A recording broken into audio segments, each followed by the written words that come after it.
Hey and welcome to Neverwinter with Aragon. So in this video I want to cover all of the best companions you should use as a healer. That's from your summoned companion to then all of these bonuses you can have here. So the first thing to note is your statistics as a healer. You want to be focusing on power, critical strike, critical severity, and outgoing healing. And so using companions you can get those stats boosted by a fair amount. First of all, your active companion. What should you use? Well, for endgame min-maxers, you want to use a companion that's going to support your team in dealing damage. There are other defensive companions which you might need, but in reality, you don't need them for any content right now in Neverwinter. But nonetheless, I have a table which covers like all the top ones there that you want to be using. You can see the top 4 will provide a direct damage boost to your team via either stats, debuff, or multiplicative damage buff. And then the 5th one is the Black Death Scorpion. It has a niche areas that it's really useful in. So when you're fighting Tiamat, so that's in the trial, Tiamat, or within Master Examinant's Reliquary, you can encounter Tiamat. And you really need the Black Death Scorpion for it to make the target grant combat advantage. Without that, DPS lose like 90% of their damage. Then you have defensive companions, so like the Stalwart Lion, Bruner, Angel of Protection, Siege Master, they all provide a defensive boost to your allies. And as I mentioned already, that's not usually necessary in any content, at least if you're playing with endgame players. But outside of that, perhaps you're very new and you want just a companion who's going to support you with healing. Well, you could go and use an augment companion to give you a boost to your healing stats. So you could go look at this table right here and choose like the polar bear cub that's going to give you power and critical strike. Unfortunately, as a healer, there are only augment companions that are going to give you 2 stats that are useful for healing. So an augment companion, not exactly the best way to go for a healer, but they'll help a little bit if you're new. Otherwise, there are some healing companions, and I've made a video covering them, and you can check that out. And basically, the TLDR is the Dedicated Squire or the Hellmite Paladin Ghost, the best ones for directly helping heal your allies.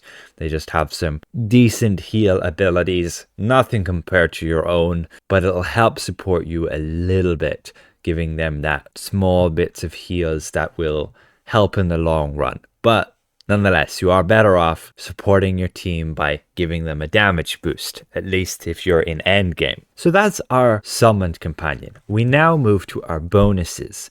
And we start off with our enhancement. And right here, you want to be, again, using one that's going to support your team. But again, if you're new, perhaps you want one that's going to support yourself. So the best one for a healer is totally Reinvigorate. It's going to give a boost to your outgoing healing on a chance to activate at least when you heal allies, which is a pretty generous chance. And if you're healing lots of people, you'll get that triggered, no problem. There are other options, again, for selfish gains, for personal healing gains, like potency, but you need to attack a lot. So depending on the healer, it might work or not. That gives a boost to your power. There is one for crit severity as well. But I personally recommend ones that are going to boost your team overall, giving them either survivability or extra damage.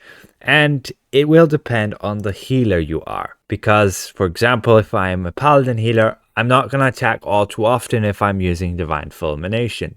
But if I can be up close to the boss and that's not much trouble, then I could use Valorous Strike and I could reliably get my bonus to activate on the boss. But you can see, again with this table, these are like the best 5 options. There is a 6th, which is called Advantage Nullification, which is a bit bugged right now, whether you obtain it or not when you get that new companion, and I'll cover in a future video and test it. Currently I don't have it and it's bugged for me and I can't get it. But these 4 are the best ones for providing damage to your team. Actually, they're the only ones. Armor Break being the best there at this much of a boost, then Dulled Senses, Vulnerability, and Slowed at the last. And you can see an example of which companions provide those boosts. Upon recording the video, those were like the cheapest. Just have a look at those companions. If you're looking on the auction house, you can right click them and inspect them and see what bonus they have. And then you can see the fifth one there is weapon break, which is reduces the enemy's critical severity. So whenever they will hit you out for a critical hit, that critical hit will be reduced, which is useful for preventing people from getting one shot by those nasty critical hits. But that would be your companion enhancement. And again, keep in mind, it doesn't matter the quality of the companion that you buy, which has the bonus. So I could just buy the cave bear, leave him on blue, not upgrade him, and as long as my summoned companion is mythic, this bonus will be at its maximum. So then we have these 5 equip slots, which you want to be using to boost your healing stats. And just be aware that we have a limitation of 1 offensive slot, 1 defensive slot, and 1 utility slot. And lastly, 2 universal slots. It'll be the same across all healers. That's important as we go to what companions you want to use in these slots. Again, all of these companions, you want to be getting them that boost your stats that you need as a healer. Power, crit strike, crit severity, and outgoing healing. In the order usually of power and outgoing healing at about the same level all the way up. And lastly, crit severity and crit strike at again about the same level all the way up. Focusing near the end at crit severity to maximize your critical heals. But here is a list of those equip bonuses and what stats they would provide you, so you can see which alternative companions to use. Because if you were to go and directly copy me, you'd be thinking I need a golden bullet.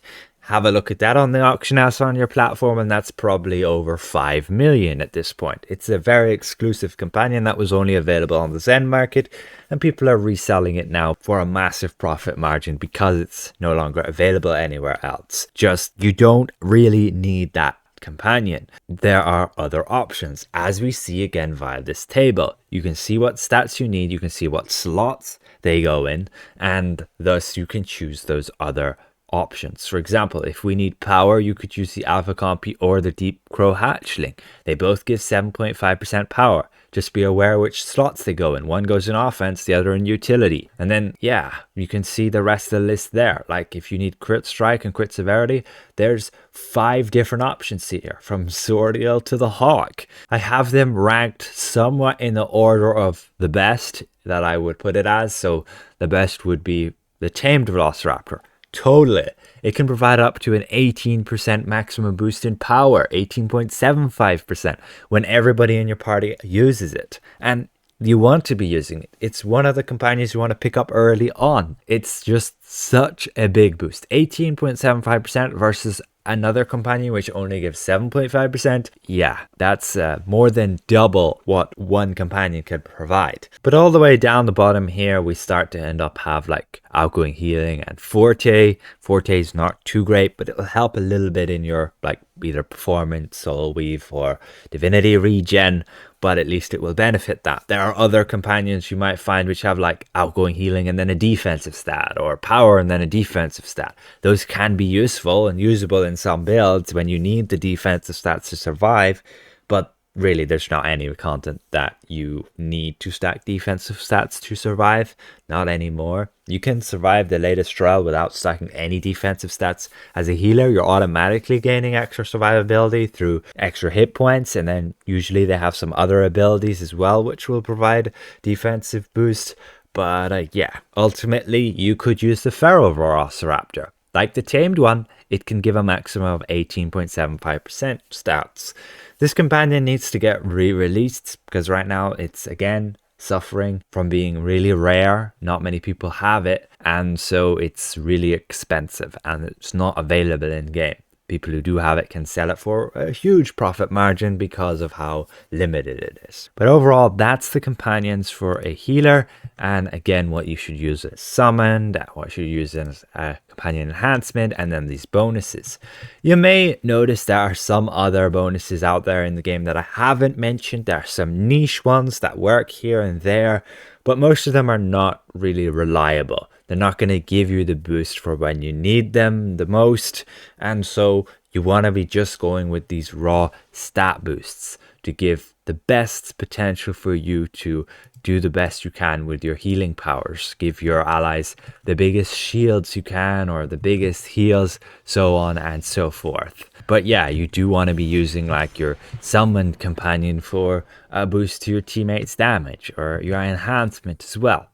It's your call ultimately, but in order to be accepted and welcomed into endgame content, there is kind of a, like, they'll assume you have a companion that's going to support the team, like the Tutor, Druid, Spine Devil, Portobello. They'll assume you'll have at least one of those.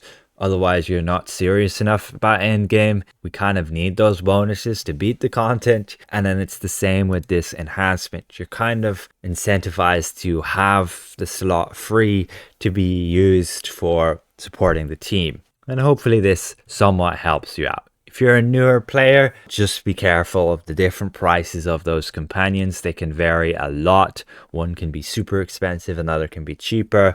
So it can just help to be aware of the alternatives that you may be able to use instead. So with that, a massive thank you to all these channel members for their added support, and we'll see you guys around. Goodbye for now.